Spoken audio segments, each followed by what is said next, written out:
নমস্কার, শুরু করছি নিউজ টাইমের বিশেষ অনুষ্ঠান পোস্ট এডিট, আর আপনাদের সঙ্গে রয়েছি আমি সানন্দা। ফের ছোট ঘটনার তত্ত্ব তৃণমূল নেতার মুখে। আপনারা জানেন যে ইতিমধ্যেই মদন মিত্র এবং কল্যাণ বন্দ্যোপাধ্যায়ের মন্তব্য নিয়ে রাজনীতিতে শোরগোল পড়ে গিয়েছে এবং তা নিয়ে কিন্তু বিতর্ক তৈরি হয়েছে। এবং তারই মধ্যে যেদিন মদন মিত্র ক্ষমা চাইলেন সেদিনই, এর আগেই তাকে শোকজ করা হয়েছিল দলের তরফে, এবং সেদিনই আরও একটি বিতর্কিত মন্তব্য করে বসলেন মানস ভূঁইয়া। কি বলেছেন আমরা প্রথমে একটি প্রতিবেদনের দিকে নজর রাখব। ফের ছোট ঘটনার তত্ত্ব তৃণমূল নেতার মুখে। মদন মিত্র কল্যাণ বন্দ্যোপাধ্যায়ের পর এবার বিতর্কে জড়ালেন মানস ভূঁইয়া। মেডিকেল কলেজের ডক্টরস ডে উপলক্ষে অনুষ্ঠানে ভাষণ দেওয়ার সময় রাজ্যের মন্ত্রীকে বলতে শোনা যায়, ছোট্ট একটা ঘটনা ঘটলেই গেল গেল গেল রে।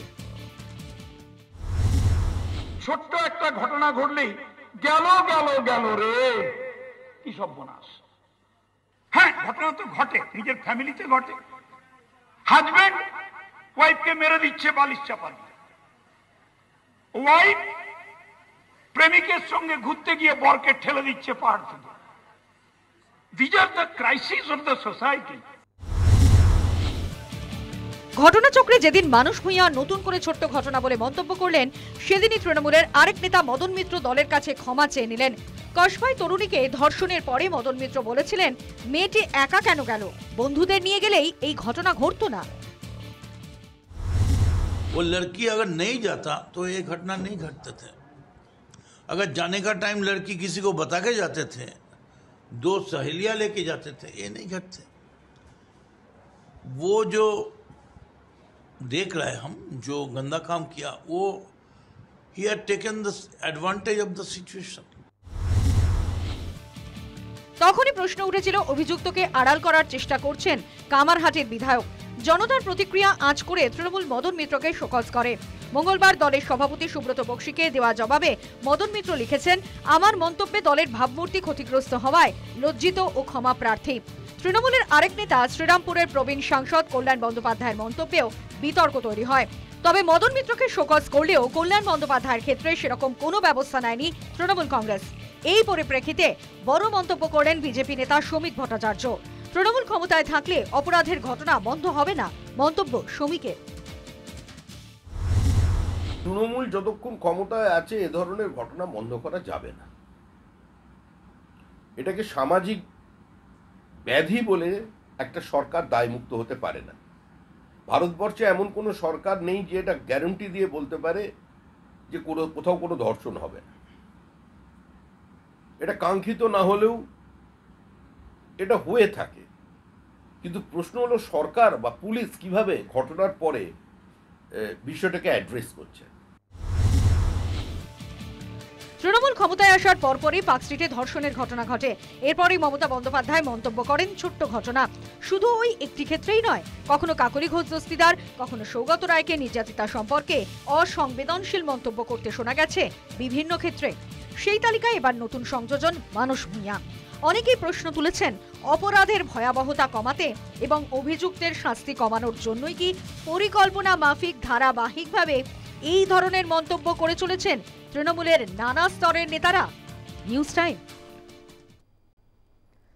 একদমই এই প্রশ্নই আমাদেরও, যে প্রশ্ন আমরা সামনে রেখেছি, যে অপরাধের ভয়াবহতা কমাতে এই জন্যই কি ক্রমান্বয়ে দেখা যাচ্ছে একের পর এক বিতর্কিত মন্তব্য করে বসছেন শাসক দলের নেতারা? যে বিষয়টা আজকে অনুষ্ঠান শুরু করব, প্রথমে একটু পরিচয় পর্ব সেরে নেব।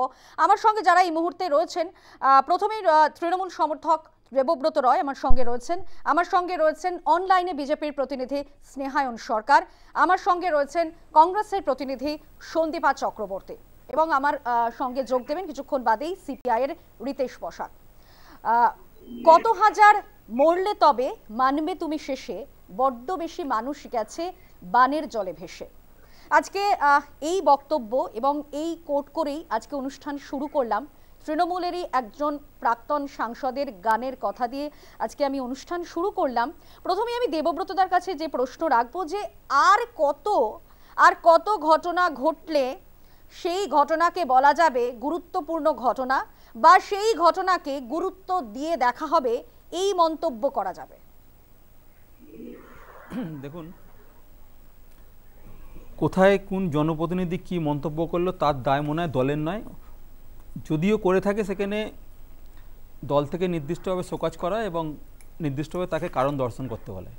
কিন্তু এই মানে ঘটনা কারণ দর্শানোর পর শোকজের দিনই আবার আরেকজন আপনাদের নেতা তিনি আবার একটি বিতর্কিত মন্তব্য করবেন। শুনুন, সারা ভারতবর্ষ মধ্যে যে ইন্ডিয়ান টেরিটরিতে যদি দেখেন, ভারতবর্ষ অনেক বড় দেশ, তো সেই দেশের মধ্যে অনেক ঘটনা ঘটে, অনেক দুর্ঘটনা ঘটে, অনেক ক্রাইম হয় সারা দেশে। সেই নিরিখে যদি দেখেন, মানে সেই ক্রাইমে খালি আপনাদের ঘনিষ্ঠ লোকের নামই উঠে আসছে। না না, একদমই না, এটা একদম তথ্যটা ভুল। আমি এই গ্রকের মানে ইলন মাস্কের ডেটাগুলো দেখছিলাম, স্টেট ওয়াইজ ডেটা, যেটা লাস্ট 2022-এ আপলোড হয়েছিল। সেখানে প্রথম 10টা দেশের মধ্যে 10টা রাজ্যের মধ্যে দেখা যাচ্ছে, পশ্চিমবঙ্গে আমি খুঁজে পেলাম না, আপনারা হয়তো খুঁজে পান, কিন্তু এখানে ডেটা যা বলছে, এখানে পশ্চিমবঙ্গে প্রতি 1 লক্ষ মহিলাদের ওপর যে রেটে যদি বলেন, দিল্লি সব থেকে ওপরে 144টা 1 লক্ষতে, হরিয়ানা 118, তেলেঙ্গানা 117 ইত্যাদি। আপনার কসবার ঘটনা, আরজিকরের ঘটনা, না একবারও বলছি, ঘটনা তার জাস্টিফিকেশন নয়, যার জাস্টিফিকেশন আপনি কখনোই না হতে পারে। যেটা হয়েছে একদম নক্কারজনক, ওটা যে করেছে তার অবিলম্বে শাস্তি দরকার। সরকার দেখুন, আপনারা জানার আগে, সাংবাদিকরা জানার আগে, বিরোধীরা জানার আগে সে কিন্তু অ্যারেস্ট হয়ে গেছে, এবং যাদের বিরুদ্ধে অভিযোগ প্রত্যেক অ্যারেস্ট হয়েছে, এবং পেঁয়াজের খোসার মতো প্রতিটা ক্ষেত্রে পুলিশ চেষ্টা করছে। যদিও ক্রাইমটা তার আজকের নয়, বহুদিনের ক্রাইম বলছি আমি। দেখুন, বহু বছরের ক্রাইম। দেখুন, ক্রাইম যে সংগঠিত হয়েছে সেটাকে কেউ সমর্থন করছে না, এক দলও কোনোভাবে করেনি, এবং আমরাও করছি না। নাগরিক সমাজ যে প্রতিবাদ করছে, আমরা নাগরিক সমাজকে আমরা সম্মান জানাচ্ছি। নিশ্চয়ই তো, কেন এরকম ঘটনা ঘটা তো উচিত ছিল না, কিন্তু দেখতে হবে একটা ঘটনা ঘটার পর প্রশাসন ঠিকঠাক পদক্ষেপগুলো নিচ্ছে কিনা। এই দেখুন, কিছুদিন আগে ঘটনা ঘটতেই থাকবে, তারপরে আপনাদের টনক নড়বে। ঘটনা ঘটতে না, টনক নড়ানড়ির কথা না, তাহলে তো যদি ঘটনা না ঘটে তাহলে থানারও দরকার নেই, পুলিশেরও দরকার নেই, সাংবাদিকদের আবার বলছি, দেখুন টনক নড়বে আপনি বলছেন, কিন্তু আগে কেন নড়লো না সেটাই প্রশ্ন। যে ধরনের ক্রাইম ওয়েস্ট বেঙ্গলে ঘটতো তার থেকে অনেক পরিমাণ কমেছে। আপনি পুরনো তথ্যগুলো যদি দেখেন, আমি স্পেসিফিক প্রশ্ন জানতে চাইছি, আমি স্পেসিফিক বলছি, এখন একদিনে কেন টনক নড়লো না, এখন কেন টনক দেখুন, নড়লো? একটা তো কিছু একটা ব্যর্থতার জায়গা তো ছিল, সেটা তো কোনো অস্বীকার করার জায়গা নেই, কিন্তু যেটা ঘটেছে পুলিশ পদক্ষেপ নিচ্ছে, অপরাধীরা ধরা পড়েছে, মানে এই যে প্রতিনিয়ত বলা হচ্ছে ছোট ঘটনা, আপনার মনে থাকবে হয়তো পার্ক স্ট্রিটের ঘটনাকেও মুখ্যমন্ত্রী মমতা বন্দ্যোপাধ্যায় তিনি 2011-তে ক্ষমতায় এসেছিলেন, এবং তার পরের বছরে এই ঘটনা ঘটে, এবং সেই সময় তিনি পার্ক স্ট্রিটের ঘটনাকে ছোট ঘটনা বলে মন্তব্য করেছিলেন। এই কোন ঘটনাকে আপনারা বড় ঘটনা বলবেন, মানে কতটা পরিমাপ, মানে মাপকাঠিটা আমি জানতে চাইছি। শুনুন, এখানে মমতা বন্দ্যোপাধ্যায় শুধু মুখ্যমন্ত্রী নন, মুখ্যমন্ত্রীর সাথে সাথে উনি পুলিশ মন্ত্রী, ওনার কাছে যথেষ্ট তথ্য থাকে, উনি তথ্য নিয়েই কথা বলেন। সেই তথ্য ওই সময় তিনি যা পেয়েছিলেন, সেটা কিছু জায়গায় সাংবাদিকরা বিকৃতভাবে বলছে, উনি যে তথ্য পেয়েছেন সেই তথ্য অনুযায়ী উনি বলেছেন। 2012 সাল, এখন 2025 সাল, সেখানে মানস ভুঁইয়া তিনি বলছেন যে ছোট্ট একটা ঘটনা ঘটলেও গেল রে, এরকম একটা রব উঠে যায়। ছোট্ট ঘটনা, সেখানে আমি জানতে চাইছি যে তার মানে কি আপনি বলবেন যে আরজি করের ঘটনা ছোট ঘটনা, তাহলে হাতরাসের ঘটনা তাহলে বড় ঘটনা? কে ব্যক্তিগতভাবে কি বললো দেখতে, না মাপকাঠি কে কি বলল, আপনি আরজি করে ঘটনা নিয়ে বলছেন, সেখানে তো অনেকে অনেক কথা বলেছিল, সেখানে অনেক কিছু অভিযোগ এসেছিল, ওখানে অমুকটা হয়েছিল, তমুকটা হয়েছিল, এতজন ছিল, এতজন থাকা দরকার ছিল, এত গ্রাম পাওয়া গেছিল, এতজন সংগঠিতভাবে হয়েছিল, সব তারপরে দেখা গেল তার ফাঁসির বিরোধিতা তারাই করলো। মানে আপনাদের আমলে একটাও বড় ঘটনা ঘটেছে না? কখনো একটাও বড় ঘটনা ঘটেছে? ঘটনাই হয়, বড় নয় ছোট নয়, দোষী অপরাধী হয়, সেখানে কোনো জাস্টিফিকেশন চলে না। সে না, আবার বলছি, কে শুনুন, জনপ্রতিনিধিরা কখন কি বলেন সেটা সব দলে লাল নীল সবুজ হলুদ সবাই বলে থাকে, কিন্তু জনপ্রতিনিধি যখন একটা নিজের পদে চলে যায়, নিজের জায়গায় চলে যায়, মানুষের ভোটে যে যখন জিতে আসে, তখন এই ধরনের মন্তব্য কাম্য নয়। এটা আমার ব্যক্তিগত মতামত। এবার কে কি বললো সেটা দল নিশ্চয়ই আগামী দিনে তার সিদ্ধান্ত জানাবে। মানে দল তো শোকজ করেছে আপনাদের, না আগামী দিনে দেখুন, দলের বিধায়ক তিনি বিতর্কিত মন্তব্য করছেন, তিনি বলছেন যে তৃণমূল, মানে তিনি ঠিকই বলেছেন, হয়তো তিনি ঠিকই বলেছেন যে তৃণমূল নেতাদের সঙ্গে দেখা করতে গেলে পরিবারের লোকজনকে নিয়ে যেতে হবে, কারণ তিনি জানেন যে মহিলারা নিরাপদ নয়। বেশ, আমি আপনার কাছে ফিরবো। শ্রেহায়ন, যে বিষয়টা, মানে যে বিষয় নিয়ে আমরা কথা বলছি, যে মানস ভুঁইয়া তিনি বলছেন যে ছোট্ট একটা ঘটনা ঘটলেই গেল রে, এরকম একটা রব উঠে যায়। সেখানে দাঁড়িয়ে তোমার কাছে আমার প্রশ্ন যে তাহলে কোন ঘটনা বড় ঘটনা, মানে কোন ঘটনা, এই পরিমাপটা কি? যেখানে বারবার এরকম বলা হচ্ছে ছোট্ট ঘটনা। এর আগেও আমরা দেখেছি মুখ্যমন্ত্রী মমতা বন্দ্যোপাধ্যায় তিনি পার্ক স্ট্রিটের ঘটনা ছোট্ট ঘটনা, কখনো আমরা দেখেছি এরকম অনেক ধর্ষণের ঘটনা যেখানে মেয়েদের চরিত্র নিয়ে প্রশ্ন উঠে যায়, সেই উদাহরণও আমরা দেখেছি। তাহলে কোন ঘটনা, মানে পরিমাপটা কি? না দেখো সানন্দাদি, বিষয়টা হচ্ছে গিয়ে যে তৃণমূল কংগ্রেস অনেক দিন আগে, মানে স্বয়ং মুখ্যমন্ত্রী অনেকদিন আগেই এটা জাস্টিফাইড করে দিয়েছে যে কোনো ধর্ষণের ঘটনাই হচ্ছে ছোট ঘটনা। তো স্বাভাবিকভাবে মানুষ বুঝা সেটাই বলবে। কিন্তু মানে আমাদের কপাল ভালো এবং নির্যাতিতার আরো কপাল ভালো যে যেভাবে ধরে নাও মুখ্যমন্ত্রী স্বয়ং তোমার কালিয়াগঞ্জ বলো বা বিভিন্ন সময় যে মানে যিনি নির্যাতিতা তার যে চরিত্র হনন করেছিল সেই পর্যায়ে এখনো তৃণমূলের নেতারা নামেনি। মানে এই ক্ষেত্রে যিনি নির্যাতিতা তিনি এখন একজন কলেজ ছাত্রী, সম্ভবত প্রথম বর্ষে উনি পড়েন। তো ওই রকম একটি ছোট্ট মেয়ের মানে আমাদের বোন সম তাকে নিয়ে তার চরিত্র নিয়ে এখনো কথা ওঠেনি, এটা হচ্ছে তা আমাদের সবার এখন অব্দি কপাল ভালো। দ্বিতীয় বিষয়টা হচ্ছে গিয়ে যে মানে এই মানে তোমার মনে আছে আরজি করের ঘটনা ঘটার পরে মানে সরকারের পক্ষ থেকে, আমি দল বলছি না, সরকারের পক্ষ থেকে নির্দেশিকা দেওয়া হয়েছিল যে রাত্রিবেলা কোনো মহিলাকে কাজে রাখা যাবে না, রাইট? আচ্ছা, এইবারের যে ঘটনাটা ঘটেছে সেটা প্রায় দিনে দুপুরে, মানে বিকেল বেলা সন্ধ্যেবেলা থেকে ঘটনাটা ঘটিয়েছে। তাহলে এখন সরকার কি নির্দেশিকা বার করবে যে সকালবেলাও মহিলাদেরকে কাজে রাখা যাবে না? মানে মহিলারা কাজের জন্য বাড়ি থেকে বেরালে বা কাজের জায়গায় পৌঁছালে তাহলে তাদেরকে সেই জায়গায় ধরে তৃণমূলের নেতারা দর্শন দেবে, সেটাই এসে দাঁড়াচ্ছে। বিষয়টা হচ্ছে গিয়ে যে তুমি একটা কথা তোমার ইন্ট্রোডাকশনের সময় বললে যে এই ধরনের বক্তব্য রাখা হচ্ছে কেন, সেটাও তোর বুঝতে হবে।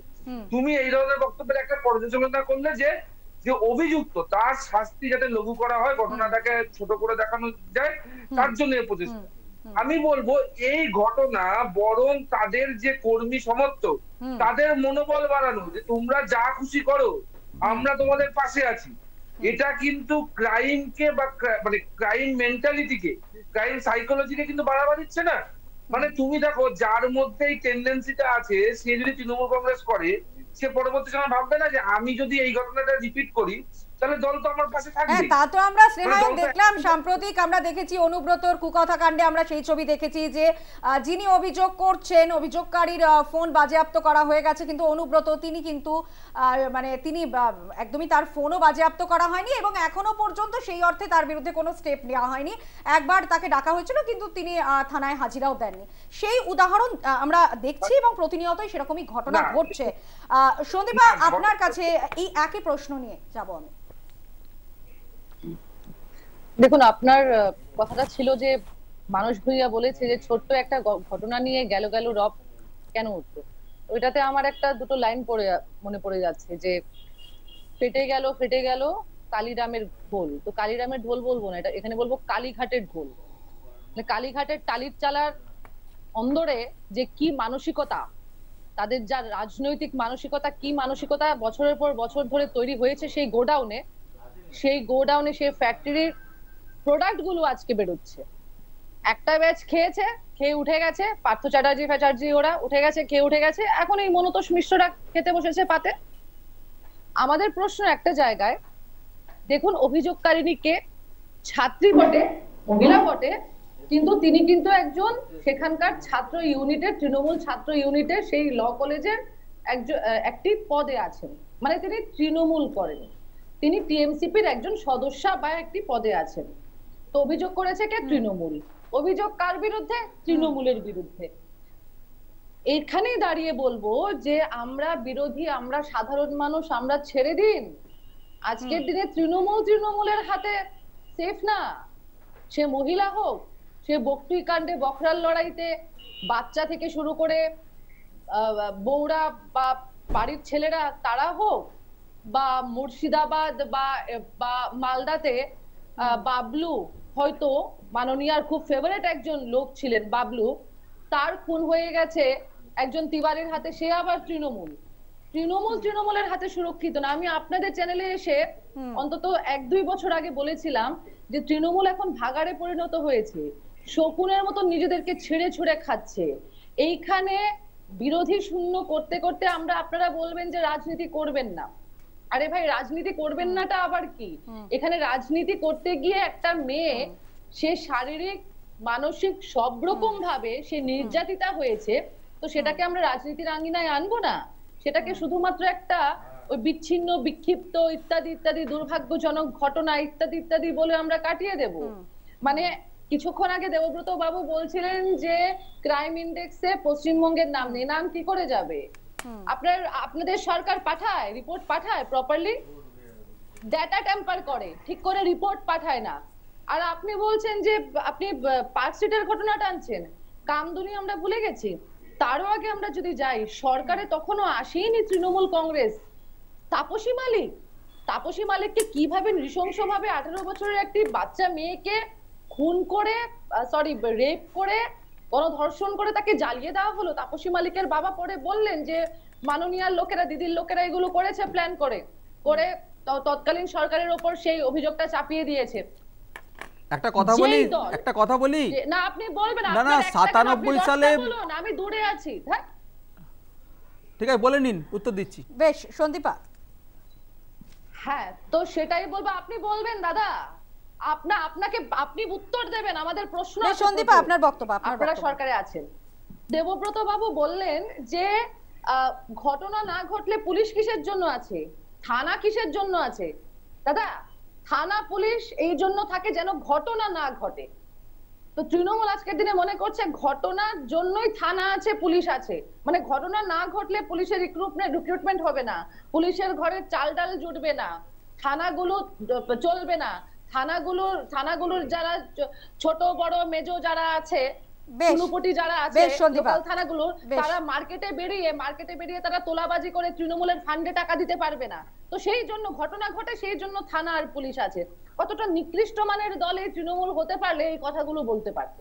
বেশ, রিতেশ, যে বিষয়টা আমরা নিয়ে আলোচনা করছি, যে মানুষ ভূঁইয়ার আবারও একটা মন্তব্য, এবং সেটা নিয়ে কিন্তু যথেষ্ট বিতর্ক ইতিমধ্যেই দানা বেঁধেছে। আমরা এর আগে দেখেছি মদন মিত্র, কল্যাণ বন্দ্যোপাধ্যায়, যদিও তাদের মধ্যেও যে খুব একসুরে তারা কথা বলছেন, মহুয়া মৈত্র, কখনো তারা যে সবাই একসুরে কথা বলছেন সেরকমটাও কিন্তু দেখা যাচ্ছে না। কারণ মমতা বন্দ্যোপাধ্যায় তিনিও কিন্তু এই কসবার কাণ্ডে এখনো পর্যন্ত নীরব।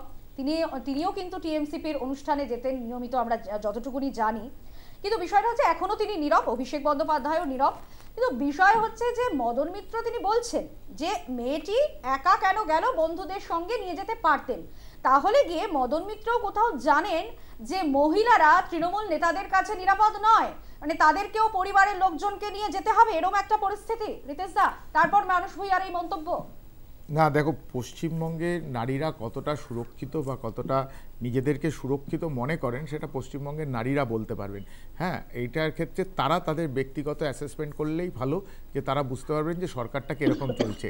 কেননা এখানে কেউ আমি বলে দেবো বা কোনো একজন প্রতিনিধি বলে দেবে তাই দিয়ে এটা বিশ্লেষণ করা চলে না। এক, দুই হচ্ছে যে ছোট ঘটনা তো চিরকালই কামদুনি থেকে পার্ক স্ট্রিট থেকে সবসময় ছোট ঘটনার উপর দিয়েই চলে এসছে, কিন্তু ছোট ঘটনাটাই যে কেন ঘটছে এটাই আমাদের কাছে আশ্চর্যের বিষয়। এক, দুই হচ্ছে যে তুমি একটা জিনিস দেখবে যে ভারতীয় রাজনীতিতে, হ্যাঁ, এবং বিশ্বের রাজনীতিতে তো বটেও, যে ছাত্র আন্দোলন থেকে কিন্তু মূল রাজনীতির স্রোতে কিন্তু এসছে। যারা ছাত্র আন্দোলন করেছে তারাই কিন্তু ভবিষ্যতে বড় আন্দোলনকে নেতৃত্ব দিয়েছে।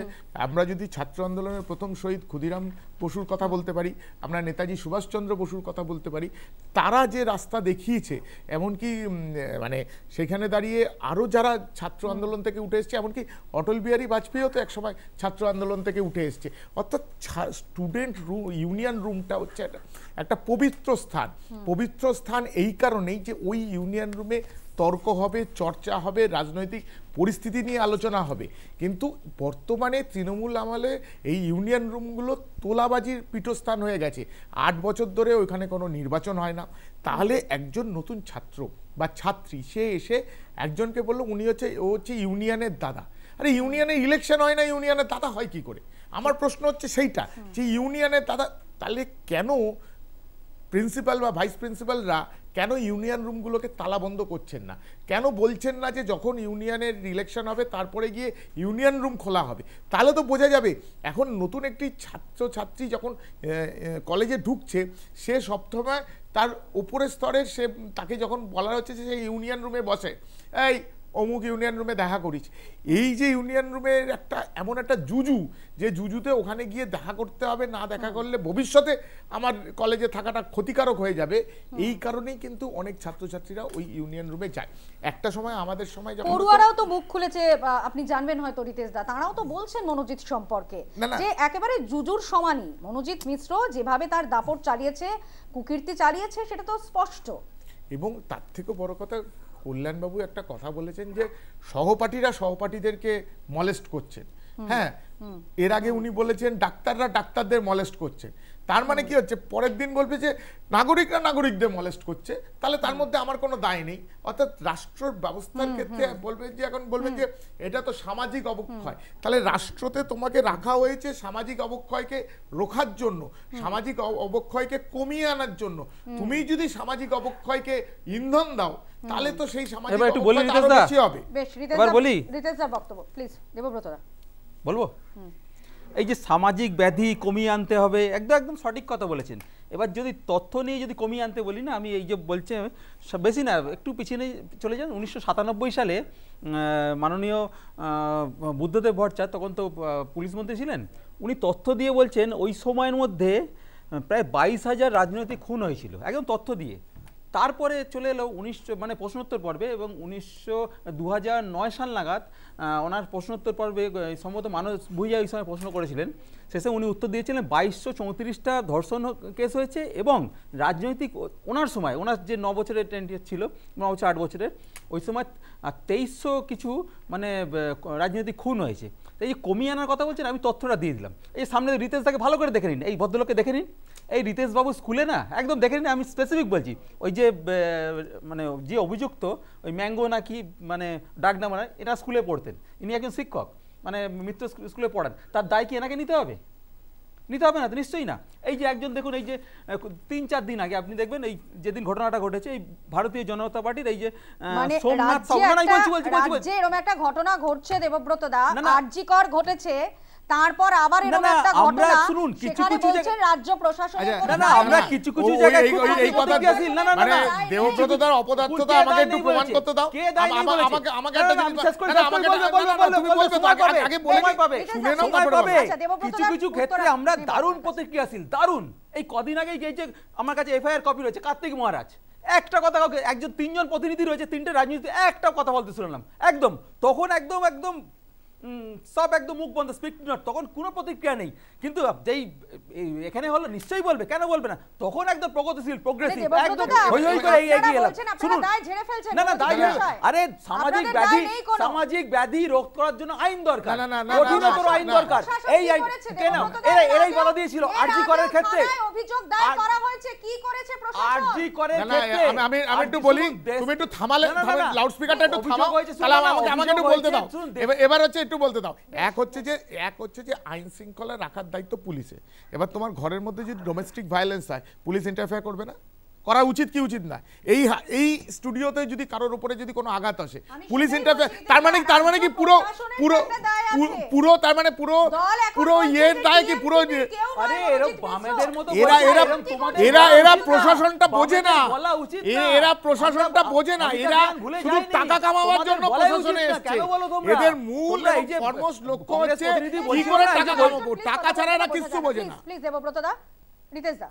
না, এরা যেটা হচ্ছে যে এরা প্রথমেই এসছে যে এদের ফর অ্যান্ড ফরমোস্ট লক্ষ্য ছিল যে কি করে টাকাটা কামাবো। তুমি বলো না 2011-র পরে এক একটা কলেজ ভর্তিতে এক একটা মানে স্টুডেন্টের যে ইউনিয়নের দাদাদেরকে কত টাকা করে কারা দিয়েছে, সেই অভিভাবকদের আমার বলতে হবে না, আমাকে কাউকে হিসাব দিতে হবে না। অভিভাবকরা জানেন যে ভর্তি হতে গেলে কি সমস্যা হয়েছে।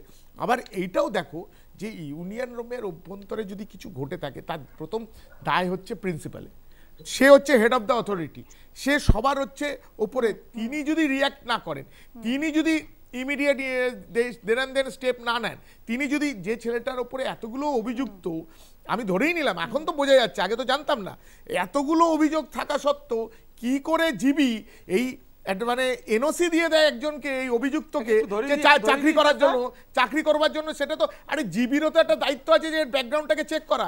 জিবি যদি সব ব্যাকগ্রাউন্ড জেনেই যদি একে চাকরি দেয়, তাহলে তো আমাকে বুঝতে হবে যে অন্য বিষয় রয়েছে। আরজি করে দেবব্রতদা, এটাও তো সত্যি যে গভর্নিং বডির সম্মতিতেই এরকম একটা অস্থায়ী কর্মী হিসেবে তিনি এটা চাকরি বলতে করছিলেন। পারবো, বলা যাবে? সন্দীপা, না, সন্দীপা, না, please, একটা সন্দীপা। না, second আবার বলবো, ফিরবো একটা- আপনার কাছে দেবব্রতদা, আপনাকে সময় দিয়েছি। সন্দীপা। আচ্ছা, আমরা যতটুকু জানি যে একটা লর কোর্স কমপ্লিট করতে যদি মানে ব্যাকও আসে কোনো পেপারে, সেখান থেকে সবগুলো কোর্স কমপ্লিট করতে গিয়ে 7 বছর লাগে। 7 বছরের বেশি কিন্তু টাইম দেওয়া হয় না যদি কেউ ব্যাকও পায়। এই ছেলেটা 2021-এ পাশ করেছে, এই ছেলেটা 2011 না 12 থেকে 10 বছর ধরে একটা লয়ের কোর্স করলো এই ছেলেটা, মনোজিৎ মিশ্র ওরফে ম্যাঙ্গো, এবং তাকে বরখাস্ত করা হয়েছে। তারপরে সে পরীক্ষা না দিয়ে আবার তাকে রিঅ্যাডমিশন দেওয়া হয়েছে।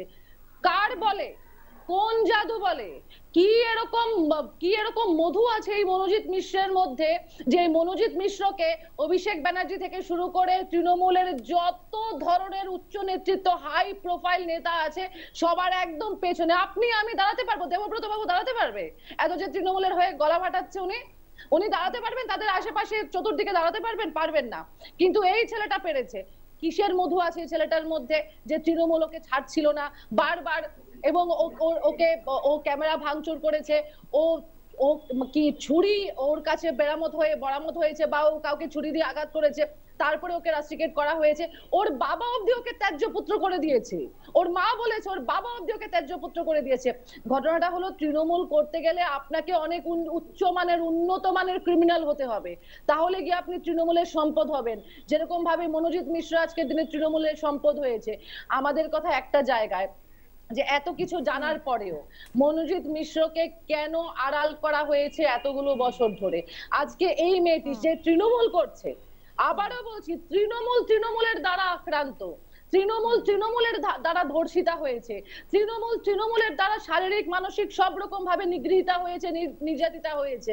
সেখানে দাঁড়িয়ে আজকে তৃণমূল যেভাবে জিনিসগুলোকে ডিফেন্ড করছে, 1997-এর কেস টেনে আনছে বুদ্ধবাবু, স্বর্গীয় বুদ্ধবাবুর কথা বলতে গেলে আমি অন্য পার্টি করলেও আমি বলবো, স্বর্গীয় বুদ্ধবাবুর কথা টানতে গেলে একটু মুখে রাশ টেনে কথাগুলো টানবেন। উনি পরিসংখ্যান দিয়েছেন। জিজ্ঞেস করুন আপনাদের নেত্রীকে, জিজ্ঞেস করুন আপনাদের মুখ্যমন্ত্রীকে, পারবেন উনি পরিসংখ্যান দিতে? এতগুলো বছরে, 14 বছরে কতগুলো ধর্ষণ হয়েছে, কতগুলো নিগৃহ হয়েছে, কতগুলো অ্যাসিড অ্যাটাক হয়েছে, কতগুলো বাচ্চা, কতগুলো মাইনর রেপ হয়েছে, কতগুলো পক্সো কোড কাজ করছে। এখানে সবথেকে বড় প্রশ্ন সন্দীপা, আমাদের এখানে সবথেকে বড় প্রশ্ন যে দিনের পর দিন ক্রাইম করেছে এই মনোজিৎ মিশ্র, আজকের নয়, দীর্ঘ বছর ধরে ক্রাইম করে আসছে, এইভাবে ক্রাইম করছে, এবং এর আগেও কিন্তু থানায় অভিযোগ গেছে, জেলে তিনি ছিলেন কিছুদিন, এবং তারপরেও আবার তিনি জেল থেকে বেরিয়ে ভাঙচুর চালিয়েছেন। মানে কতটা ডেসপারেসি থাকলে এরকম দিনের পর দিন তিনি ক্রাইম চালিয়ে গেছেন। স্নেহায়ন। দেখুন, মানে বিষয়টা হচ্ছে যে মনোজিতের নামে আপনি যেরকম বলছেন 24টা মামলা ছিল, ঠিক আছে? তা 24টা মামলা এই কয়েকদিন আগে পুলিশকে মারধর করেছে, পুলিশের কিয়স্ক ভেঙেছে, তারপরে জামিনযোগ্য ধারায় তার বিরুদ্ধে মামলা হওয়ার পরেও তার বিরুদ্ধে কোনো ব্যবস্থা নেওয়া হয়। বিষয়টা হচ্ছে এইগুলো ইম্পর্টেন্ট কেন সানন্দাদি? এইগুলো ইম্পর্টেন্ট কেন? যে প্রথমেই বলছিলাম না, ক্রাইম সাইকোলজি। একে যদি শুরুতেই আটকানো যেত, মানে প্রথমে আরজি করে, দেখো আরজি করে সঞ্জয় রায়ের বিরুদ্ধেও কিন্তু এর পূর্বে ডোমেস্টিক ভায়োলেন্স, মহিলাদের শ্লীলতা হানি, এই ধরনের বহু কমপ্লেন ছিল, কিন্তু সঞ্জয় রায়কে কোনো রকম ব্যবস্থা নেওয়া হয়নি। বরং আরজি করে তার যে বিচরণ, সেটা অবাধ ছিল। মানে সে ওই 3 তলা অব্দি পৌঁছে যাচ্ছে, সে কোথায় কিনা একটা সামান্য সিভিক পুলিশ, তার তো নিচে থাকার কথা। মানে এই যে এদের বিচরণ ঘটতে দেওয়া হচ্ছে, এর ফলে পরবর্তী সময় এরা বড় কোনো ক্রাইম করার সাহস পাচ্ছে। তুমি গ্যারান্টি দিয়ে বলতে পারো এই মোমেন্টে কোনো সঞ্জয় রায় বা কোনো মনোজিৎ মিশ্র তৈরি হচ্ছে না? এরকম কত মনোজিৎ মিশ্র রয়েছে তা নিয়ে যথেষ্ট সন্দেহ রয়েছে, কারণ মনোজিৎ মিশ্রের কুকীর্তি আগেও এসেছে সামনে, এবং এত বছর ধরে চলছে। সেখানে রাজ্য প্রশাসনই বা কি করেছে, তার বিরুদ্ধে কেন ব্যবস্থা নেয়নি কলেজ কর্তৃপক্ষ, সে কিভাবেই বা এতদিন কলেজে তার অবাধ বিচরণ চালিয়েছে, সেই নিয়েই তো প্রশ্ন সামনে আসছে দেবব্রতদা। তাহলে কিসের, কোন জাদু বলে মনোজিৎ মিশ্র এতদিন ধরে তিনি এভাবে তার দাপট বজায় রাখলেন? কার হাত ছিল মাথার উপর? শুনুন, যে দুষ্কর্ম করেছে তার শাস্তি সে পাবে, কিন্তু সেই ব্যাধিগুলোকে আটকাতে গেলে আমাদের কঠিন আইন চাই, কঠিন ওষুধ চাই। সেইখানে মানে যে কঠিন ওষুধটা কে দেবে? সেই তো, সেই জন্যই অপরাজিতা বিল পাস করা হয়েছে। কিন্তু সেই অপরাজিতা বিলের বিরোধিতা কারা করছে? এই যে সঞ্জয় রায়ের সরকার তো ফাঁসি চাইছে, সেই ফাঁসির বিরোধিতা কারা করছে? পুলিশ কি করেছে? পুলিশ কি করেছে? না না, শুনুন, সঞ্জয় রায়ের ফাঁসির আমরা সর্বোচ্চ শাস্তি চাই। রাজ্য প্রশাসন কি করেছে আমাকে শুনুন, রাজ্য প্রশাসন ঠিকঠাক কাজ করছে। আমি ছোট্ট ছোট্ট উদাহরণ কিছু আপনাকে দেখছি। এই কয়েকদিন আগে দেখুন, এই রথের মেলা হয়ে গেল, পুরীতেও রথ হয়েছে, আমাদের এখানেও রথ হয়েছে। আগামী দিনে সামনে দুর্গাপুজো আছে, লক্ষ লক্ষ মানুষ রাস্তায় বেরোয়। একটা ইনসিডেন্ট দেখান তো, একটা মানুষ চোট হয়, একটা মানুষ আহত হয়, একটা মানুষের অঙ্গহানি হয়। কিন্তু দেখা গেল কয়েকদিন আগে পুরীতে একটা না না না, এটা উদাহরণ চাইলে আমি উদাহরণ দিলাম। আপনি বলছেন যে এই নারকীয় ঘটনাগুলো ঘটতে থাকবে, আরজি করে কোথায় বলা হয়েছে? আপনি কি না না, আপনি এমন আবার না, এই সামাজিক ব্যাধি, শুনুন শুনুন শুনুন, সামাজিক ব্যাধি, রাজ্য প্রশাসন কিচ্ছু করার নেই তাদের, কিচ্ছু করার। শুনুন, আগে ঘটনা শুনুন, আপনি খবর পাননি? না না, দিনের পর দিন কোন সময় দেখা গেছে কলেজে কেউ কলেজ ছেড়ে দিয়েছে, তার কোন মানে মানুষের পড়াশোনা বন্ধ হয়ে গিয়েছে, তারা তার বিষয় এমনকি সাবজেক্ট চেঞ্জ করে ফেলেছে। এরকমও মনোজিৎ মিশ্রের এতটাই জুজু যেখানে এইসব ঘটনাগুলো ঘটেছে, কিন্তু সেখানে রাজ্য প্রশাসনের কিচ্ছু করার ছিল না। না, আমাদের কিছু জায়গায় সিলেক্টিভ, না না না না, আমরা সিলেক্টিভ ওয়েতে কিন্তু প্রতিবাদ করতে হয়। প্রতিবাদ যখন করব আমরা সব জায়গাতেই করব, যেখানে নারীদের উপর নির্যাতন হবে, যেখানে নারীদের উপর অপরাধ হবে, আমরা প্রতিটা জায়গায় করব। কিছুদিন আগে আমরা দেখলাম কার্তিক মহারাজ অভিযুক্ত, কিন্তু কেউ একবার প্রসাদ বিতরণ নিয়ে তো আপনারা বিশাল একটা হাওয়া তোলার চেষ্টা করেছিলেন। মানে এই যে কসবার যে ঘটনা ঘটে গেল, সেটা তো সম্পূর্ণ ধসে গেল দেবব্রতদা। ধসে যাওয়ার জন্য নয়, দেখুন ব্যাপারটা দেখুন, যে ঘটনা ঘটেছে আপনারা খবর পাননি, বিরোধীরাও খবর পাননি, কিন্তু সে অ্যারেস্ট হয়ে গেছে। এই জায়গাটা আপনি দেখছেন না, 12 ঘন্টার মধ্যে অভিযুক্ত অ্যারেস্ট হয়ে গেল, তার পরিবার তারপর সম্পূর্ণ আস্থা রাখলো। শুধু তার পরিবার না, বিজেপির অগ্নিমিত্রা পাল এনাদের বললো না আমরা কলকাতা পুলিশের উপর আস্থাশীল, যারা করছে ঠিক আছে। আর আরজি করার নিয়ে বলছেন, বারে বারে বলছিল এতজন ছিল ততজন ছিল, এদের সুলে দাও, অমুক সিবিআই চাই। কি প্রমাণ হলো? আর নতুন করে কি অন্য কোনো অপরাধী ধরেছে? আর ওনার ফাঁসির আদেশ সরকার চাইলো, কিন্তু তার বিরোধিতা কারা কারা করলো সেটাও দেখুন, সেগুলো তো বলতে হবে। আমরা কিছু ক্ষেত্রে আমরা খুব বিশাল প্রতিক্রিয়া, আর কিছু ক্ষেত্রে না না, কিছু ক্ষেত্রে আমরা সিলেক্টিভ। না না না, আমরা অনুব্রত মণ্ডলের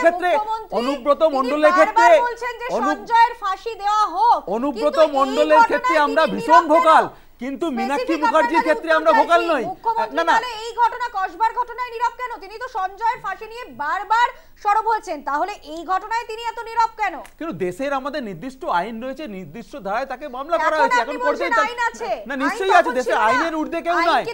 আইন আপনাকে শুনুন, আইনে শুনুন, যিনি করেছেন শুনুন, যিনি করেছেন তিনিও একজন আইনের ছাত্র, তাকেও সেটা জানা উচিত। যিনি করেছেন দেবব্রত বাবু বলুন, শুনছি। দেবব্রত বাবু, হ্যাঁ দাদা, আপনি অতি সজ্জন ব্যক্তি। আমি আপনাকে একটা প্রশ্ন জিজ্ঞেস করছি, আপনার ক্ষমতা হবে বাইরে গিয়ে বা স্টুডিওর মধ্যেই বা ধরুন বাইরে গিয়ে রাস্তায় দাঁড়ানো যে কোনো একটা লোককে গিয়ে এক কষিয়ে কানের গোড়া একটা চড় মারা? যদি আপনার মাথার উপরে শক্তপোক্ত বর্তমান রাজনৈতিক দলের সরকারের শক্তপোক্ত কোনো হাত না থাকে, আপনার ক্ষমতা হবে? আপনার সাহস হবে? আপনারা যাদের সাথে এক পাতে ভাত খাচ্ছেন, আমি বলছি, নাম বলছি, হেমেন মণ্ডল, শুনুন রাখুন, হেমেন মণ্ডল, সেই জন্য মনোজিৎ মিত্র দিনের পর দিন হাত কাটা দিলি বলে দিচ্ছি, হুব্বা শ্যামল বলে দিচ্ছি, এরকম অনেক পাবেন বলে আমি পরপরই বলে যাচ্ছি। শুনুন, এখন বাংলাদেশের সাথে আপনার 55,000 কর্মীর রক্ত ভুলে গেছেন, আপনারা সাইবাড়ি ভুলে গেছেন। 40 ছিল, এখন 55 হয়ে গেছে। না না, আমি মানে এদের কাছে হিসাবই নেই, তথ্য দিয়েছি, আমি বলে দিচ্ছি হিসাবই নেই। না না, হিসাব হচ্ছে বাড়িতে যা শিখিয়ে দেওয়া। এই যে দৈনিক স্টেটমেন্ট জুলাই, আরে তোমরা তো এই তো মুশকিল। আরে বিধানসভায় একটু বলি, লিখিত আছে বুদ্ধবাবু ধর্ষণ 2516 2248 2009 সালে বাবু সেটা বিধানসভা রেকর্ডে দেওয়া আছে। এটা অদ্ভুত কথা। আমি বলছি, আরে বিধানসভা রেকর্ডে রয়েছে। বলুন, আরে তোমাদের শিক্ষাগত যোগ্যতা আমাদের জানা আছে, একটু বলতে দাও। তোমরা আগে আরে বাবা একটু বলতে দাও, একটু বলতে দাও। সবাই বললে কারোর কথাই শোনা যাবে না, একটু বলতে দাও। এই যে রাজনৈতিক, এটা না, আরে বিধানসভা ঢোকার যোগ্যতা অর্জন করুন। না না, এই যে রাজনৈতিক খুনের কথা বলে, হ্যাঁ, এই যে গত পঞ্চায়েতে 34 জন রাজনৈতিক খুন হয়েছে, মানে পলিটিক্যাল পার্সন খুন হয়েছে, তার মধ্যে অধিকাংশটা তৃণমূলের, এবং অধিকাংশ তৃণমূল মারা গেছে কিন্তু তৃণমূলের এগেনস্টে, মানে তৃণমূলকে মেরেছে। কিন্তু তুমি যখন স্ট্রাকচার করবে তখন সেটাকে রাজনৈতিক খুনই বলবে, তুমি তখন বলবে না যে এটা অরাজনৈতিক খুন হচ্ছে। তাহলে মানে এই মহাত্মা বুদ্ধদেব এবার হচ্ছে আমি তার মধ্যে তোমাদের লোক ছিল, তোমরা তোমাদের লোককে মেরেছো, সেটাও তো খুন হয়েছে। আরে বাবা সেইটাই তো তোমাদের, আরে বিধানসভাতে মিথ্যে কথা তো বলছে না, মিথ্যে কথা তো বলছে না। তোমরা তোমাদের যাদেরকে মেরেছো তার নামও ওখানে রয়েছে, কেউ লুকিয়ে রাখেনি। এক, দুই হচ্ছে যে অভয়ার ক্ষেত্রে বলছে, অভয়ার ক্ষেত্রে লোয়ার কোর্টে ট্রায়াল হয়েছে, লোয়ার কোর্টে ট্রায়ালের পরে লোয়ার কোর্টে একটা সিদ্ধান্ত হয়েছে, everyone has a right to pray to upper court. এই যে আবার বাবা কথাটা শেষ করে দাও, আচ্ছা তুমি তাহলে কথা বলো, তাহলে আমি উঠে যাই, তোমার অপদার্থ প্রমাণ করার দরকার আছে। এবার হচ্ছে যে বিষয়টা যেটা দেখাচ্ছে যে অভয়ার মা, হ্যাঁ, মা বাবা তারা কতগুলো প্রশ্ন রেখেছে, সেই প্রশ্নগুলো তারা কোর্টের কাছে করেছে, এবং কি এই বিষয় নিয়ে তাড়াহুড়ো করে, দেখুন সঞ্জয় রায় যদি সঞ্জয় রায় যদি অরিজিনাল খুনি হয়, সাব্যস্ত হয় যে হ্যাঁ সঞ্জয় রায় খুনি, তাহলে এ নিয়ে আমাদের কোনো দ্বিমত নেই, সঞ্জয় রায়কে আপনি সর্বোচ্চ ফাঁসি দিন, তাতে অসুবিধা নেই, কিন্তু you have to define that যে একটা সঞ্জয় রায়ের জন্য পুলিশ এসকর্ট করে ডেড বডি নিয়ে শ্মশানে গিয়ে পুড়িয়ে দেওয়া, একটা সিভিক ভলেন্টিয়ারের জন্য পুরো 14ই আগস্টে রাত্রেবেলা দাঁড়িয়ে পুরো ভাঙচুর হওয়া, একটা সিভিক ভলেন্টিয়ারের জন্য ওই জায়গাটাতে বাইরের থেকে সব ডাক্তাররা এসছে, এই যুক্তিতক্কগুলোকে তো তোমাকে কনফাইন করতে হবে কোথাও না কোথাও। তুমি বলবে তো, এতক্ষণ তো তুমিই বলেছো, আমি তো কিছুই বলিনি। শোনো একটু কানে একটু দাও। এই কারণের জন্য আমরা বারবার বলছি যে তদন্তটা সঠিক হোক, সিবিআই তার তদন্ত সঠিকভাবে করুক, সিবিআই যদি কোনো ঘাটতি থাকে তদন্তের ক্ষেত্রে সিবিআই বারংবার করুক, যা যা প্রশ্ন হচ্ছে তার সিবিআই সঠিকভাবে কোর্টের কাছে জবাব দিক, আমাদের কাছে না। দিস ইজ কোর্ট মনিটর সিবিআইয়ের ইনভেস্টিগেশন, তো CBI has every liable to answer their questions to the court. এইটা হচ্ছে প্রথম বিষয়, এবং সবচেয়ে বড় বিষয় হচ্ছে এই যে এত কিছু ধরাধরি করছে না, যদি 2026-এর যদি এই নির্বাচন না থাকতো না, তুমি এটা টিকিও ধরতে পারতে না, ওইখানেই শেষ হয়ে যেত। দেবব্রত দা আপনার কাছে আমার প্রশ্ন, যে এই যে কালীগঞ্জে যে ঘটনা ঘটলো, একজন 9 বছরের বালিকার মৃত্যু হলো, সেখানে এই আপনারা ভোটে জিতে আসছেন, আপনারা বারবার বলেন যে জনগণ আমাদের সঙ্গে রয়েছে, তাহলে তো আপনারা অবশ্যই একটা জনগণের দায়িত্ব নিয়েই আসেন, ভোটে জিতে আসেন, কিন্তু বিষয়টা হচ্ছে যে জিতে গেলে কি বোমা মারার লাইসেন্স মিলে যায়? জিতে গেলে কি হাসপাতালে খুন হতে হয় চিকিৎসককে? জিতে গেলে কি এইভাবে কসবায় যে ল কলেজের যে ঘটনা ঘটলো, যেখানে একেবারে ছাত্রীদের একেবারে জুজু হয়ে থাকতে হচ্ছে, এবং টিএমসিপির একজন নেতা তার দাপট চালাচ্ছে, জিতে গেলেই কি এই লাইসেন্সগুলো খুব সহজলভ্য হয়ে যায় দেবব্রতদা? এমন কথা বলছি যেন সমাজ ব্যবস্থা একদম স্বচ্ছ হয়ে যাবে, একদম নদী দিয়ে সমাজ ব্যবস্থা। না আমাকে দেখতে হবে, দেখুন একটা সাবানের বিজ্ঞাপন যদি দেখেন, না সরকার তো শুনুন বলতে দিন, সমাজ ব্যবস্থা একটা দেখুন, এখন দেখুন যদি একটা জীবাণুনাশকের সাবানের যদি বিজ্ঞাপন দেখেন না, সেখানে বলে 99.99% আমরা জীবাণুনাশক নাশ করতে পারি। সরকার এমন কোনো সরকার বলতে পারবে না, ইতিহাস দেখেন বসে বলতে পারবে না সারা ভারতবর্ষের মধ্যে কোনো ঘটনা ঘটবে না, ঘটনাটা আমাদের কমিয়ে আনতে হবে। আমরা জিরো টলারেন্স মনে করি, একটা ঘটনা ঘটা উচিত না, কিন্তু যদি ঘটে যায় সরকার তার 100% ব্যবস্থা নিচ্ছে। সরকার তো চেষ্টা করছে, এই যে এখন সিবিআই এর উপর অনাস্থা প্রকাশ করছে, কারা করেছে? কারা সিবিআই চেয়েছিল, তারাই আবার সিবিআই এর উপর অনাস্থা, তার কার কাছে চাইবে? এই এখন বলুন, উত্তর দিক, উত্তর আছে? আমি প্রথম থেকে বলছি, দেখুন বিষয়টা হচ্ছে গিয়ে যে ধর্ষণ একটা মানসিক ব্যাধি, কিন্তু বিষয়টা হচ্ছে যার মধ্যে এই মানসিক প্রক্রিয়াটা চলছে বা সে সিমটম দেখাচ্ছে, তাকে আগে থেকে কেন চেক করা হয় না? এই যে তুমি মনোজিৎ মিশ্রের কথা বলছো সানন্দাদি, মনোজিৎ মিশ্র কলেজ পাস আউট করে গেছে, তাকে একটা ক্লারিক্যাল পোস্টে জব দিয়ে ওই কলেজে রেখে দেওয়া হয়েছে। এই ধরনের আমি অন্য একটা সংবাদ মাধ্যমে দেখছিলাম, এই ধরনের প্রতিটা কলেজে 2টো করে 3টে করে 4টে করে 5টা করে তৃণমূল ছাত্র পরিষদের প্রাক্তন নেতাদেরকে কলেজে কোনো একটা চাকরির অছিলায় তাদেরকে কলেজে বসিয়ে রাখা হচ্ছে। কিসের জন্য? তুমি লাস্ট 1 বছরে ওইখানে প্রোগ্রাম দেখো, তৃণমূল এখন প্রেস কনফারেন্স করে বলছে যে মনোজিৎ মিশ্র অনেকদিন আগে তৃণমূল কংগ্রেস করতো, এই লাস্ট সরস্বতী পুজো তৃণমূল কংগ্রেসের নেতাদের সাথে ওখানে মনোজিৎ মিশ্র প্রেজেন্ট। 3 দিন আগে ওখানে কলেজের মধ্যে সে বাকি ছাত্রছাত্রীদের সাথে ছবি তুলেছে, কলেজের দেওয়ালে লেখা আছে উই লাভ ইউ মনোজিৎ দাদা ব্যাকেটে টিম এমএন। আরে আমি বলছি এই তৃণমূল ছাত্র পরিষদের আড়ালে তৃণমূল কংগ্রেস কি তৈরি করতে চাইছে? একটি গুন্ডা বাহিনী তৈরি করতে চাইছে? যার ফলস্বরূপ হচ্ছে কি এই রকমের কর্মকাণ্ড প্রতিবার হবে, তারপরে গিয়ে আমি রিয়াক্ট করব। আগে থেকে আমার স্টেপ গুলো কোথায়?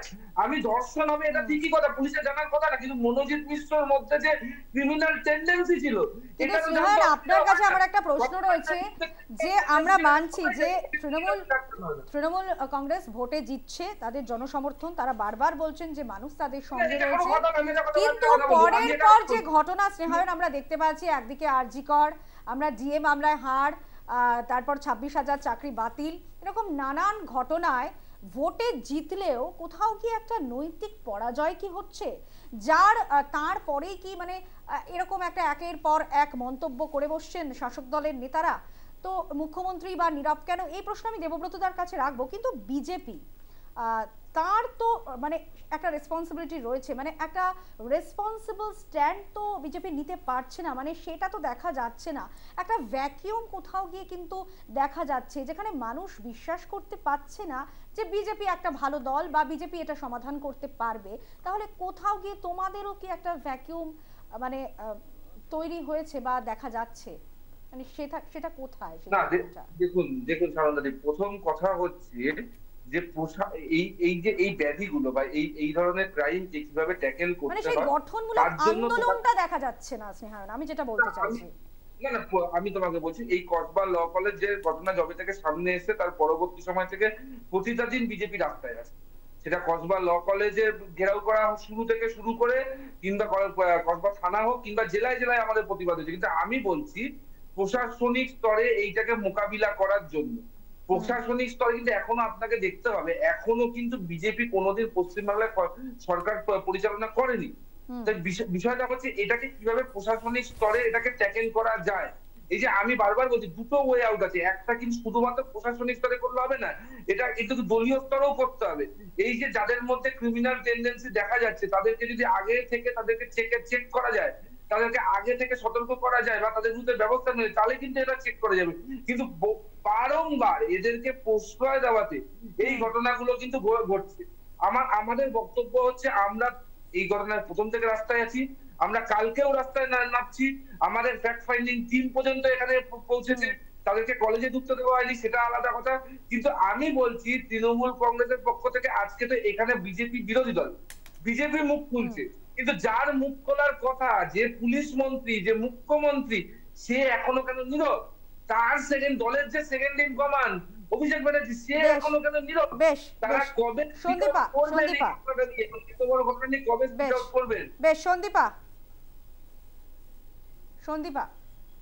প্রশ্নটা করুন।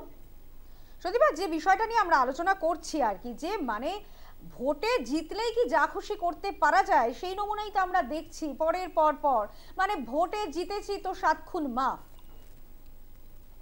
তো আপনারা এটা আজকে বলছেন, আমরা তো সেই জবে থেকে তৃণমূল এসছে তবে থেকেই বলে আসছি যে তৃণমূলের কাছে ভোটে জেতা মানে প্রত্যেক ক্যাটাগরির অপরাধ করার একটা লাইসেন্স পেয়ে যাওয়া। পুলিশ কি বলেছে তামান্না খাতুনের ব্যাপারে? পুলিশ বলেছে ওই বাচ্চাটার গায়ে সামান্য একটা স্প্লিন্টার লেগে গেছে। মানে স্প্লিন্টারটা কি করে লাগলো? মানে কেউ এখান থেকে আমেরিকা থেকে ছুঁড়েছে, ফুই করতে এসে বাচ্চাটার গায়ে লেগে গেল, তাই না? নিশ্চয়ই বোমাবাজি হয়েছে।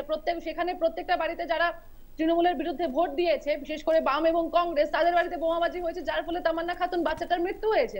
তাতে তৃণমূলের কিছু যায় আসে না, কেননা তৃণমূল নবজাতক থেকে শুরু করে একটি নবজাতক বাচ্চা থেকে শুরু করে অশীতিপর বৃদ্ধা কাউকে রেহাই দিচ্ছে না এই জমানায়, তৃণমূলের জমানায়। আর আপনি রাজ্যের প্রধান বিরোধী দলকে জিজ্ঞেস করছেন ওনারা কি করছেন। দেখুন, আমি বিজেপি করি না, কিন্তু বিজেপির একটা জিনিস আমি দায়িত্ব নিয়ে বলতে পারি, কংগ্রেস করলেও যে বিজেপিকে আজকের দিনে রাজ্যের বিরোধী দলনেতা শুভেন্দু অধিকারী 2011-তে যখন পালাবদল হয় তখন থেকে শুভেন্দু অধিকারী 2020-21 অব্দি 21 নভেম্বর অব্দি তৃণমূলের সাথে ছিল। ওই সময়কালে যতগুলো ধর্ষণ হয়েছে, যতগুলো অপরাধ হয়েছে, প্রশাসন যদি কালপ্রিট হয়, প্রশাসন যদি ঠিকমতো কাজ না করে, সেইগুলো ক্ষেত্রে তার দায়ভার শুভেন্দু অধিকারীকেও নিতে হবে, কেননা শুভেন্দু অধিকারীও সেই প্রশাসনের একটি অঙ্গ ছিলেন। আজকে বিজেপিতে গিয়ে উনি যদি ওই হিন্দু হৃদয় সম্রাট বা ধোয়া তুলসী পাতা সাজার চেষ্টা করেন, তাহলে আমরা এই তর্কে যাব না। প্লিজ আমার অনুষ্ঠান শেষ করতে হবে, প্লিজ সময়। দেখো, আমার কথা হচ্ছে যে দায়টা নেবেন না কেন? বেশ আচ্ছা। স্নেহায়ন, বেশ একটু- রিতেশ দা, একটু বলতে- রিতেশ দেখো, দা, এরপরে দেবব্রত দার কাছে দেখো বক্তব্য নিয়ে আমি শেষ করব আমার অনুষ্ঠান। পরিষ্কার কথা হচ্ছে যে মানুষকে বুঝতে হবে যে কি করবেন আর কি করবেন না। ওই কান কাটা মাসির মতো একটা গল্প আছে না, যে যে অপরাধ করছে সে একদিনকে মানুষকে প্রশ্ন করবে তুমি সেই দিন আমাকে সাবধান করোনি কেন, যেদিনকে তোমার সাবধান করাটা দরকার ছিল। এখন মানুষকে এটা বুঝতে হবে যে সেই দিন আপনি ভোট দিয়েছিলেন বলেই কিন্তু আজকে এই আস্পর্ধাটা বেড়েছে। এখন আপনারা যদি ভোট দেওয়াটা চালিয়ে যান এই আস্পর্ধা আরও বাড়বে। এইটা হচ্ছে পরিষ্কার বাংলা ভাষায় বাংলা কথা। তামান্নার ক্ষেত্রে যেটা মানে আশ্চর্য এবং কষ্ট লাগে কি জানো, এই তামান্না যে মারা গেল বাড়িতে সিপিএম এর সমর্থক বলে পরিকল্পিতভাবে বোম ফেলেছে, কিন্তু এই তামান্না যখন ইলেকশনের আগে এই তৃণমূল কংগ্রেসের যখন মিছিল বেরিয়েছে এই তামান্নাই কিন্তু ছুটে গিয়ে ওখানে দাঁড়িয়ে ওই তৃণমূল কংগ্রেসের প্রার্থীকে দেখেছে। কষ্টটা এইখানে। মানুষকে বুঝতে হবে যে মানুষ কি সিদ্ধান্ত নেবে। মানুষ যদি রুখে না দাঁড়ায়, এদেরকে যদি আস্পর্ধা দেয়, এরপরে আরো মানুষের ক্ষমতা মানে আরো মানুষের ক্ষতি আসছে। এইটুকুনি আমাদের দেবব্রত দা, দেখুন সংক্ষেপে মানুষকে অনুষ্ঠান এনারা শেষ করবো। খুব বোকা ভাবেন, জানেন তো। কংগ্রেস তো মোটামুটি 50 বছর হলো ওই রাইটার্সও ঢুকতে পারছে না, আর ওই বিধানসভা দূর এখন শূন্য করে দিয়েছে, আস্থা করে মানুষ ছুঁড়ে ফেলেছে। এদের অবস্থা তো মানুষ জানে, মানুষকে বোকা ভাববে না। আর আর এই এর যে জন্য বিজেপি আপনাদের দাঁড়ান, দলের 50 বছর আগে ঢুকতে পারেনি, মহিলা রাইটার্স কি দেখেননি, করছেন? নবান্ন দেখতে পারেনি, চুপ করে থাকুন। এই জন্য- আমাকে বলতে দিন, এই আপনার জন্য সঙ্গে বলিনি। আপনাদের দলের এবার মহিলাদেরকে, হচ্ছে ছাত্রীদেরকে, বিজেপি মেয়েদেরকে পশ্চিমবঙ্গে ধর্ষণ ক্ষমতায় করাচ্ছে, আসতে তাই তো? চায়, এটার পশ্চিমবঙ্গে license ক্ষমতায় পেয়ে আসতে গেছেন। চায়। এখন ঠিক আছে, কংগ্রেস ক্ষমতায় আসতে বিরোধী গেলে দল নেই, পশ্চিমবঙ্গে তো কংগ্রেস বিজেপি নেই, কোনোদিন কংগ্রেস ক্ষমতায় আসেনি। বিধানসভায় এই তো ঢুকতে পারছে মুসলিম না, মাঝখানে 50 বলে আচ্ছা, বেশ, বছর বেশ, ধরে সন্দীপা, ঢুকে। প্লিজ, সেই প্লিজ, জন্য এই তো মুসলিম- প্লিজ, আমি অনুষ্ঠান শেষ করবো, প্লিজ। এই আপনাদের এবার- দলের মানে তৃণমূলের ছাত্র পরিষদের নেতা, বেশ, তৃণমূলের বেশ, আরে সন্দীপা, বিধানসভায় আমরা ঢোকার শেষ যোগ্যতা করবো, অর্জন আর করুন, সময় নেই। তারপর আর সময় বলবেন। নেই, আমি দেবব্রত দার বিধানসভায় বক্তব্য নিয়ে ঢোকার অনুষ্ঠানটা যোগ্যতা শেষ অর্জন করে করবো। তারপর দেবব্রত বলবেন। দা, প্লিজ, দেবব্রত দা, সংক্ষেপে সংক্ষেপে শেষ আরে করবো। বলতে দিচ্ছেন। এবার শেষ করবো। হচ্ছে দেখুন, বিজেপি তো পশ্চিমবঙ্গে কোনোদিন ক্ষমতায় আসেনি। ক্ষমতায় আসতে গেলে দেখতে হবে সে কি কাজকর্ম করে। তাড়াতাড়ি সারা বলি, ভারত আপনারা দর্শন করবেন, আপনারা মা বোনেদের যেখানে পাবেন শিল্পানি তো করবেন, মহা দর্শন মুশকিল। করবেন। তোমার সঙ্গে বলি, মানে শোনো না, একটু কথা শোনার বলুন। ধৈর্য রাখো না। আমাদের কাছে আর সময় নেই, শোনার please, ধৈর্য রাখো, please। শোনো না। মানুষ তাহলে দেখতে হবে বিজেপি কি ধরনের কাজকর্ম করছে। সারা ভারত জুড়ে বিজেপির অনেকগুলো দোকান রয়েছে, সেই দোকানগুলোতে কি প্রোডাক্ট পাওয়া যাচ্ছে। আপনি যদি একদম শুরু বেশ, করেন, যদি গুজরাট বেশ, থেকে শুরু সময় করেন শেষ। মণিপুর অবধি, কিন্তু পরপর বিষয়টা প্রতিটা হচ্ছে ডিপার্টমেন্টে যে আপনি দেখতে এইভাবে আর কত নারীকে এভাবে অপমানিত হতে হবে এবং বোমা বিস্ফোরণে একজন নাবালিকার মৃত্যু পর্যন্ত হবে এবং নারীদের প্রতি মুহূর্তে অপমানের কাছে কোথাও গিয়ে নতি স্বীকার করতে হবে। এই ছবি সত্যি আমাদের কাছে কাম্য নয়। এবার তাহলে বলি যে এবার যেন ছোট ঘটনায় না ঘটিয়ে এবার একটু বড় ঘটনাই ঘটুক রাজ্যে। আমার সঙ্গে এতক্ষণ যারা ছিলেন তাদের প্রত্যেককে ধন্যবাদ জানিয়ে এখানেই শেষ করব পোস্ট এডিট। আপনারা প্রতি মুহূর্তের জন্য নিউজের জন্য আপডেট রাখুন। News time, any time, all the time.